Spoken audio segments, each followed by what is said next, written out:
Distance ప్రాబ్లమ్ను ఈజీగా చేయడం ఎలా?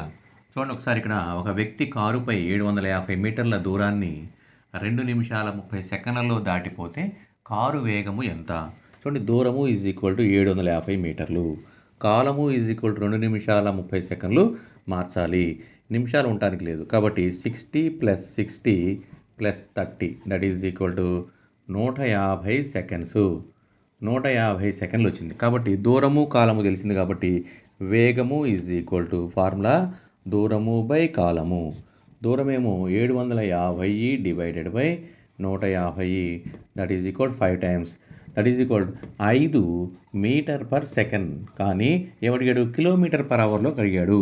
కాబట్టి 5 మీటర్ పర్ సెకండ్లో మార్చాలంటే 18/5 వేస్తే that is equal to 18 kilometre per hour. So kmhr answer is 18 kmhr.